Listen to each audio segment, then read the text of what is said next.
ہوتی ہے، سیب کے اوپر کیلا نہیں کھڑی ہوگی، کیلے پر ناشپاتی نہیں ہوگی.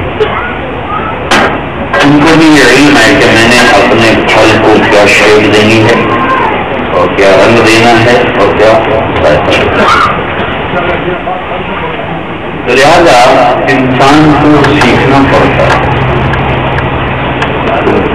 یہ تربیت کا محتاج ہو، نیوزی لینڈ میں چڑیا ہو یا پاکستان میں چڑیا ہو، ایک ہی زبان ہے سب.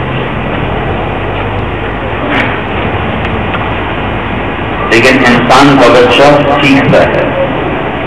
وہ انگلش ماحول میں ہوگا تو انگریزی بولے، وہ فارسی ماحول میں ہوگا تو فارسی بولے، پنجابی ماحول میں ہوگا تو پنجابی بولے.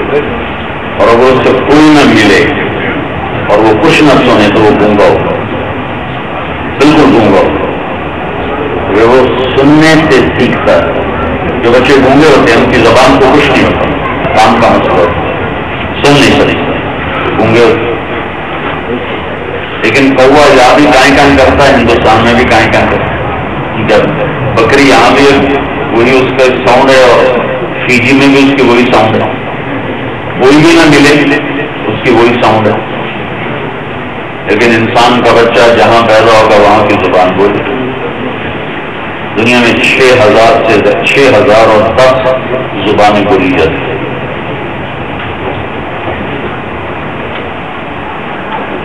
تو یہ میں آپ کو مثالیں دے رہا ہوں کہ انسان سیکھتا ہے. تو سیکھنے کے لیے ایک تو ہے ضروریات زندگی. وہ تو اللہ نے انسان کو علم دیا، وہ خود ہی سیکھتا گیا. کپڑا کیسے بنانا ہے، روٹی کیسے پکانی ہے، گھر کیسے بنانا ہے، سڑک کیسے بنانا ہے. لیکن ایک علم ہے کہ میرا بنانے والا اللہ مجھ سے کیا چاہتا ہے، جو مجھے موت دے رہا ہے وہ مجھ سے کیا چاہتا ہے، اور موت کے بعد کی زندگی میں کیسے کامیاب ہوئی. یہ اس کو براہ راست اللہ اپنے نبیوں کے ذریعے سے سکھاتا ہے جو خود نہیں سیکھ سکتے. اپنی عقل سے یہ موت کے بعد کی زندگی کو نہیں جان سکتے کہ ایک مر جائے، مٹی ہو جائے، کیسے دوبارہ اٹھے گا. اذا كنا عظاما نخرا، کیسے اٹھے گا، نہیں اٹھ سکتے. تو لہٰذا موت کے بعد کیا ہونے والا ہے براہ راست اللہ ہی بتائے گا. تو پتہ چلے کہ مجھے اللہ کو کیسے ماننا ہے اور جو میرے گرد ضروریات زندگی ہیں اس میں میری باؤنڈری کیا ہے، میں کہاں تک کر سکتا ہوں، کہاں مجھے رکنا ہے، کیا چیز استعمال کرنی ہے، کیا استعمال نہیں کرنی. یہ اس کے علم میں نہیں. یہ اس کو اللہ تعالیٰ نبیوں کے ذریعے سے دیتا ہے. سب سے پہلی چیز جو سیکھنے کی ہے وہ لا الہ الا اللہ ہے. وہ اللہ کی پہچان کہ اللہ کون ہے. تو اللہ خود اپنے آپ کو نہ بتائے تو ہم تو نہیں جان سکتے اللہ کون ہے. تو اللہ تعالیٰ نے اپنا تعارف کروایا خود ہی. الحمدللہ. ہمارا قرآن شروع ہوتا ہے اللہ کی تعریف سے. الحمدللہ. اللہ اپنے آپ کو بتا رہا ہے کہ میں کون ہوں. اور ذات کا جو تعارف ہوتا ہے صفات سے ہوتا ہے. تو خالی طارق جمیل کہنے سے شبہ ہو سکتا ہے کہ کون طارق جمیل، کیونکہ ڈاکٹر بھی ہو سکتا ہے، وکیل بھی ہو سکتا ہے، انجینئر بھی ہو سکتا ہے. تو جب ساتھ لگے گا مولوی طارق جمیل تو ایک الگ پہچان ہوگی. جب لگے گا ڈاکٹر طارق جمیل تو الگ پہچان ہوگی. تو ذات کا تعارف ہوتا ہے صفات کے ساتھ. تو اللہ تعالیٰ نے پہلا تعارف کروایا الحمدللہ کہ جتنی میری تعریف کرو وہ کم ہے، کہ میں ہی تعریف کے قابل ہوں. میں کون ہوں؟ میں اللہ ہوں. میرا تعارف کیا ہے؟ رب العالمین. میں سارے جہان کا پالنے والا ہوں. یہ پہلا تعارف رب العالمین کہ میں سب جہانوں کو پالتا ہوں. کہ سب سے زیادہ جو دھوکہ انسان کو لگتا ہے اور وہ اللہ کی نافرمانی کرتا ہے تو وہ اس روٹی کے پیچھے کرتا ہے اور اس دنیا کی ضرورتوں کے پیچھے کرتا ہے. تو اللہ تعالیٰ نے پہلا تعارف کروایا کہ بے غم ہو جاؤ، پالنا میرا کام ہے. تمہارا امتحان لوں گا کہ ایک طرف حلال ہوگا، ایک طرف حرام ہوگا. میں کہوں گا حلال کہ چل حرام چھوڑ، ایک طرف سچ ہوگا، ایک طرف جھوٹ ہوگا. میں کہوں گا سچ پہ چل، جھوٹ چھوڑ دے. دینے والا میں ہوں، میرے ہاتھ میں ہے. ایک طرف دیانت ہوگی، ایک طرف دھوکہ ہوگا. میں کہوں گا دھوکہ نہ دے، دیانتداری سے چل. ایک طرف انصاف ہوگا، ایک طرف ظلم ہوگا. تو میں کہوں گا ظلم نہ کر، انصاف پہ چل. بیچ میں شیطان آ کر کہے گا پیسہ تو سارا ادھر ہے، تو کہاں جا رہا ہے؟ تو ایک شیطان نیگیٹو بن کر آئے گا اور میری تعلیم کے خلاف تو میں اٹھائے گا. وہ کہے گا پیسہ تو سارا ادھر ہے، تو کہاں جا رہا ہے؟ سچائی میں کیا ملتا ہے؟ تو اس وقت رب العالمین یاد رکھنا کہ پالنے والا اللہ ہے اور دینے والا اللہ ہے. یاد مجھے سچ پہ چلنا ہے، جھوٹ نہیں. دیانت پہ چلنا ہے، خیانت نہیں. انصاف پہ چلنا ہے، ظلم نہیں. جن چیزوں سے روک دیا اس کو چھوڑ دینا ہے، چاہے کتنا ہی نفع نظر آئے.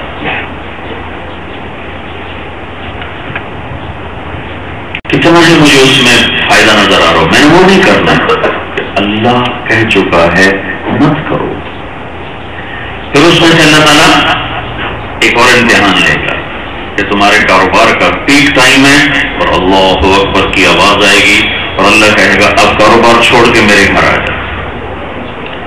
تو شیطان کہے گا تمہارے تو کسٹمر بیٹھے ہیں، تمہاری تو میٹنگ ہو رہی، تمہاری تو سارا کام خراب ہو جائے. تو پھر قرآن کی پہلی آیت یاد کرو، رب العالمین کے پالنے والا اللہ ہے، وہ رزق دے، یہاں سے نہیں وہاں سے. پھر ایک ہی امتحان چلے گا کہ اللہ تعالیٰ نماز کے لیے اٹھا لے گا، کہے گا آ جاؤ. ظہر میں کاروبار کا ٹائم ہے، کہے گا ادھر آؤ. عصر میں کاروبار کا ٹائم ہے، کہے گا ادھر آؤ. فجر میں نیند چڑھی ہوئی ہے، کہے گا اٹھو.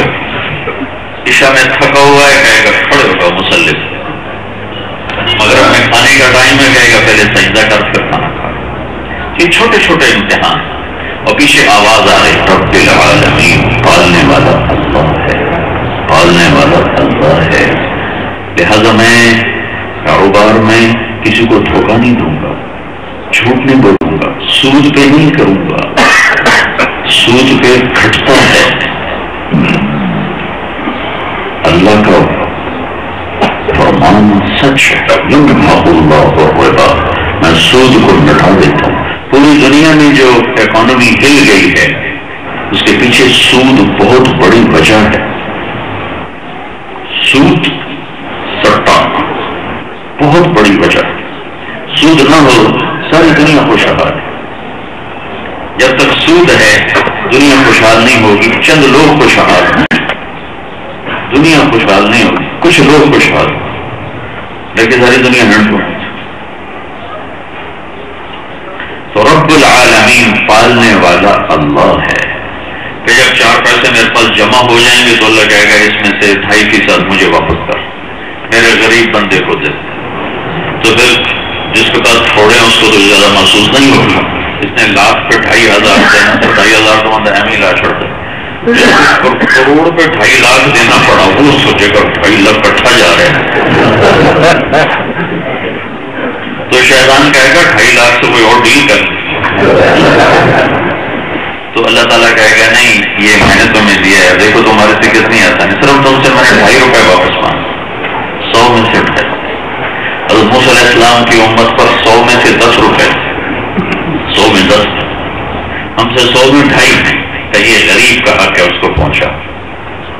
اور جیسے تو مسجد کا ادب کرتا ہے کہ یہ نماز کی جگہ ہے، غریب کا بھی ادب کر کے تیرے زکات ادا کرنے کی جگہ ہے. اس پہ احسان نہ جتلا گیا میں تینوں دے رہا ہوں. ورنہ یہی میں تیرے منہ پہ مار دوں. اللہ کے نبی نے فرمایا جو لوگوں پر احسان کر کے پھر جتلاتا ہے کہ میں تیرے نال ہے کیسا، اللہ تعالیٰ قیامت کے دن اس کی طرف نظر بھی نہیں کرے اور اس سے بات بھی نہیں کرے.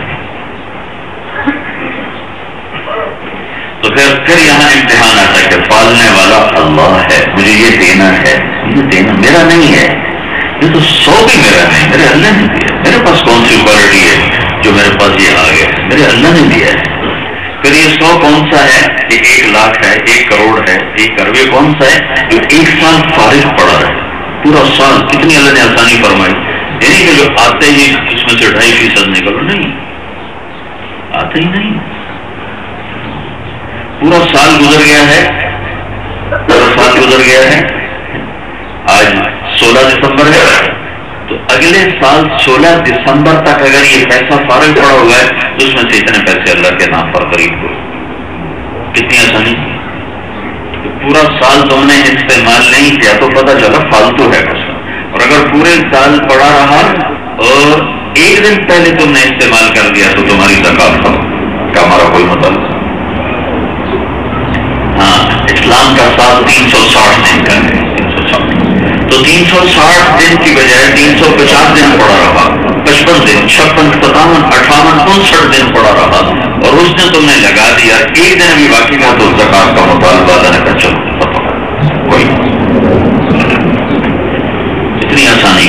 پھر اللہ تعالیٰ اور پیسہ دے دے اور صحت بھی دے دے تو پھر اللہ کا ایک مطالبہ ہے کہ چلو حج کرو. پھر شیطان کہے گا کہاں جا رہا ہے اتنا دور، یہاں سے تو جاتے جاتے دن چڑھ جائے تو لے جاتے. کاروبار کا پیچھے کیا بنے، پیچھے کام کا کیا بنے، پیچھے کاروبار کا کیا بنے. تو پھر یہ آیت یاد کرو، الحمدللہ رب العالمین. پالنے والا اللہ ہے، پالنے والا اللہ ہے. اس آیت کا جتنا یقین آئے گا اتنا آپ کا کاروبار ٹھیک ہوتا جائے گا اور آپ سچائی والے ہوں گے، جھوٹ سے بچیں گے، دھوکے سے بچیں گے، فراڈ سے بچیں گے، فریب سے بچیں گے، اوروں کو سکھ پہنچا کے آپ کو راحت محسوس ہوگی.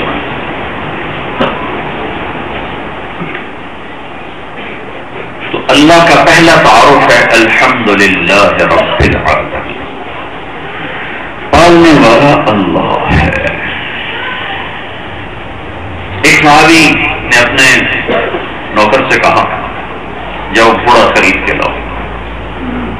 وہ بازار میں گئے اور 300 درہم کا گھوڑا خرید کے لائے. جب صحابی نے دیکھا، ان کا نام ہے جریر بن عبداللہ، تو گھوڑا قیمتی تھا، مالک کو نہیں پتا تھا کہ میرے گھوڑے کی قیمت کیا. تو انہوں نے دیکھا گھوڑا قیمتی ہے اور مالک 300 میں بیچ رہا ہے، تو وہ کہنے لگے کیوں بھائی، میں اگر تیرے گھوڑے کے 400 دے دوں تو تمہیں کوئی اعتراض ہے؟ انہوں نے کہا نہیں، میرے لیے تو خوشی کی بات ہے. اگر 500 دے دوں تو اور بھی اچھی بات ہے. کہ 600 دے دوں کہ اس سے بھی اچھی بات ہے. کہ 700 دے دوں کہ یہ بھی بڑی اچھی بات. 800 دے دوں. وہ کہنے لگا جناب میں تو 300 پہ بھی راضی تھا. تو کہڑی گل نہ بتائی جاتے ہو. کبھی لینے والا بتاتا ہے، لینے والا کبھی بڑا سب بیوقوف بناتے ہیں کہ جتنے کی چیز ہوتی ہے اس سے بھی 10 گنا نیچے کر کے اسے لیتے، اور ان کا تو شکر ہے میری بک گئی، اتنے میں بک گیا. جو لینے والا ہوتا ہے وہ گھٹاتا ہے، لینے والا بڑھاتا ہے. اور یہاں کیا ہو رہا ہے کہ لینے والا بڑھا رہا ہے 300، 400، 500، 600، 700، 800. 800 لے لے، چل موج کر. چلا گیا تو ان کے نوکر نے پوچھا جریر رضی اللہ عنہ سے کہ یہ 500 کس خوشی میں بڑھائے؟ میں تو 300 میں سودا کر کے آتا. اور قانون شرعاً سودا ٹھیک ہے، یہ میرا جگ ہے، یہ میں $100 میں بیچوں یا $1 میں بیچوں، مجھے اور آپ اگر میں خوشی سے $1 میں بیچ رہا ہوں، یہ 100 کا ہے، تو شرعاً آپ کو کوئی الزام. تو جریر پہ کوئی الزام نہیں تھا، لیکن اسلام نے کچھ قانون بتائے ہیں، کچھ اخلاق بتائے ہیں۔ تو جریر فرمانے لگے کہ بات یہ ہے کہ اس کا گھوڑا 800 کا تھا، 300 کا نہیں۔ اگر میں 300 میں رکھ لیتا تو یہ مسلمان سے دھوکہ ہوتا، اور میں نے اللہ کے نبی نے مجھ سے وعدہ لیا تھا کہ تم نے زندگی بھر کسی کو دھوکہ نہیں دیا، تم نے زندگی بھر کسی کو دھوکہ نہیں دیا، تم نے سب کی خیر کا ہی چاہیے۔ تو یہ اس کے پیچھے یقین کیا ہے؟ رب العالمین، کہ پالنے والا تو اللہ ہے، تو میں کسی کو دھوکہ کیا ہوں، میں جھوٹ کیوں، میں شراب کیوں بیچوں؟ میرے مذہب نے شراب کو حرام قرار دیا، مجھے اس میں پیسہ نظر آ رہا ہے، لیکن نہیں، اس کا آخر انجام تباہی ہے۔ تو سب سے پہلی چیز اللہ پالنے والا ہے۔ یہ تو بہت چھوٹی سی مثال ہے نا، دکان، ذمہ دارات۔ آپ اللہ کی ربوبیت پر ذرا غور فرمائیں، جہاں ہماری پہنچی کوئی یہ زمین 1000 کلومیٹر کی رفتار سے گھوم رہی ہے، 1000۔ ہم اس کی رفتار گھٹا سکتے ہیں، بڑھا سکتے ہیں۔ 1000 کلومیٹر کے گھومنے، فی گھنٹہ گھومنے کی وجہ سے اس میں مناسب ٹائم رات کا ہے اور مناسب ٹائم دن کا ہے۔ 8-10 گھنٹے کا دن ہو جاتا ہے، 10-12 گھنٹے کی رات ہو جاتی ہے، تھوڑی سی کمی بیشی کے ساتھ دن میں کام پورا ہو جاتا ہے، رات کو آرام پورا ہو جاتا ہے۔ اگر اللہ تعالیٰ اس کی رفتار 500 کلومیٹر فی گھنٹہ کر دے تو ہم کچھ کر سکتے ہیں؟ نیوزی لینڈ بڑا ایڈوانس ملک سے روک لے، امریکہ اس سے بھی ایڈوانس سے روک لے۔ تو جب 500 کلومیٹر فی گھنٹہ اس کی رفتار ہو جائے تو پھر کیا ہوگا؟ 24 گھنٹے کا دن ہو جائے گا، 24 گھنٹے کی رات ہو جائے گی۔ سورج کی آگ جلا کے تباہ کر دے گی اور رات کی ٹھنڈک فریز کر کے تباہ کر دے گی۔ اس کو اس اندازے میں کون چلا رہا؟ رب العالمین۔ اچھا، اس کا برعکس لے لیں، اگر اللہ تھوڑا سا ایکسیلیٹر زیادہ کر دے، اوور سپیڈ کر دے،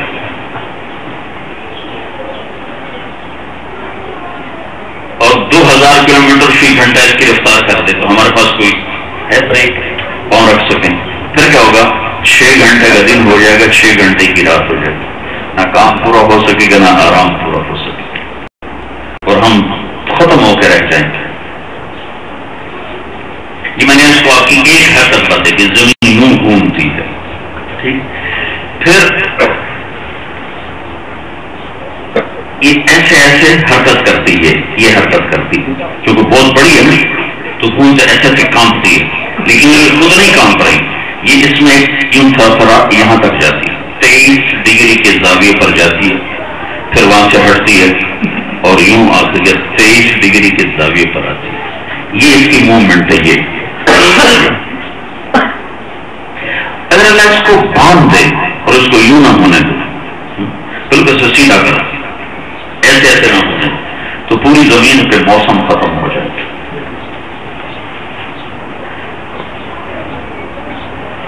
اور زمین کی جو سورج کی جو آگ ہے، جس طرف سورج ہوگا وہ جلا کے رات کر دے، جس طرف رات ہوگی وہ ٹھنڈا کر کے فریز کر دے گی۔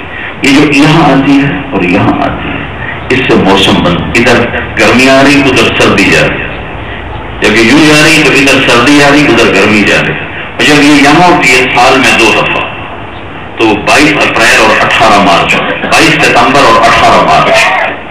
22 ستمبر کو پوری دنیا میں 12 گھنٹے کا دن ہوتا ہے، 12 گھنٹے کی رات ہوتی ہے، چونکہ زمین بالکل سیدھی ہوتی ہے،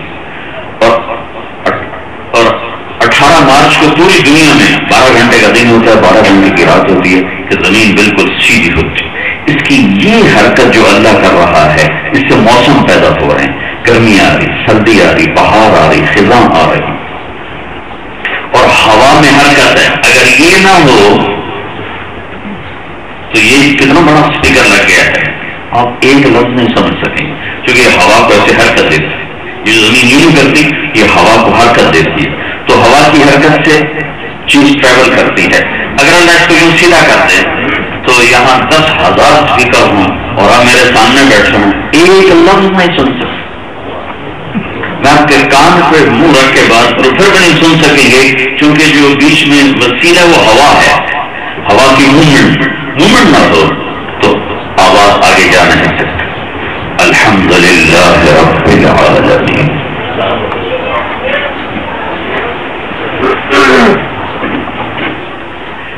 پھر زمین میں اللہ نے کشش رکھی، کشش۔ آئنسٹائن کے زندگی کے آخری 10 سال اس ریسرچ میں گزرے کہ یہ کشش کیوں ہے، نہیں سمجھ میں آئے، یہ اللہ نے رکھی۔ اگر یہ زمین دگنی ہوتی 24,000 کلومیٹر 48,000 ہوتی تو آپ سب لوگ زمین پہ ایسے چلتے جیسے کوئی گارے میں پھنسا ہوا چلا کہ اس کی کشش ہمیں پکڑ لیتی شدید کر، تو ہم پاؤں یوں اٹھاتے تو یوں اٹھاتے، ہر آدمی یوں چلتا ہے جیسے گاڑی میں چل رہا، پھنس پھنس کے ہر آدمی چل رہا۔ اور اگر اس کو اللہ تعالیٰ 3 گنا کر دیتا تو مضبوط آدمی تو پاؤں نکال سکتا، چھوٹا موٹا تو بیٹھا ہی ہو گیا۔ اور اگر اللہ تعالیٰ اس کو 5 گنا کر دیتا، یہ سب کیلکولیٹ باتیں ہیں، اللہ تعالیٰ اس کو 5 گنا کر دیتا زمین کو تو 6 فٹ کا آج جو نوجوان ہے اس کا قد چوہے کے برابر ہوتا۔ گریوٹی اتنی طاقت کے ساتھ اس کو کھینچتی کہ اس کو اٹھنے نہ دیتی۔ الحمدللہ بولو۔ تو یہ گریوٹی کتنے میں آپ لوگوں نے خریدی ہے؟ کتنے ڈالر لگائے؟ اچھا پھر ایک اور بات، اگر اللہ اس کو نکال ہی دے، کشش کو نکال دے تو پھر کیا ہوگا؟ سورج ایک بہت بڑی بلا ہے جو ہم سے 9 کروڑ 30 لاکھ میل کے فاصلے پر ہے۔ اس میں سے ایک شعلہ جو نکلتا ہے وہ 3-3 لاکھ کلومیٹر لمبا ہوتا ہے، اور اس میں ہر سیکنڈ میں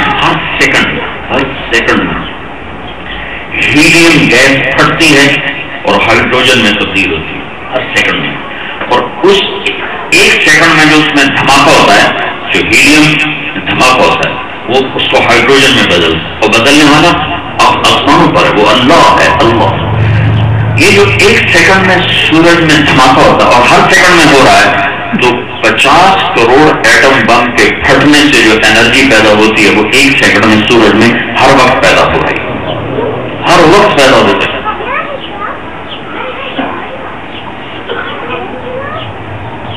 اگر اللہ تعالیٰ زمین کی گریوٹی کھینچ لے تو پھر کیا ہوگا؟ اسی لمحے زمین 5000 کلومیٹر فی گھنٹہ کی رفتار سے سورج کی طرف سفر شروع کر دے، کیونکہ سورج اس کو کھینچتا ہے اور زمین اپنا دفاع کرتی ہے اپنی گریوٹی کی وجہ سے، اس کو توڑ دیتے ہیں۔ میں نہیں جانا۔ تو اگر اللہ تعالیٰ کشش کو نکال دے تو چند 9 کروڑ میل کے فاصلے تک 9 کروڑ 30 لاکھ 5000 کلومیٹر فی گھنٹہ کی رفتار سے مہینہ لگ جائے گا، 2 لگ جائیں گے، 3 لگ جائیں گے، یہ زمین سیدھی سورج کی آگ میں گرے گی جہاں 2.5 کروڑ سینٹی گریڈ تک ٹیمپریچر چلا جاتا ہے۔ 1500 سینٹی گریڈ پر لوہا پانی بن جاتا ہے، صرف 1500 سینٹی گریڈ لوہا پانی بن جاتا ہے۔ الحمدللہ رب العالمین۔ نہیں کریں گے تو کہاں سے کھائیں گے؟ لے کر آؤ گریوٹی کہیں سے خرید۔ پھر ہوا میں آکسیجن 21%، نائٹروجن 78% اور کاربن ڈائی آکسائڈ 1%، 1% سے کم ہے کچھ، باقی کچھ اور گیسز۔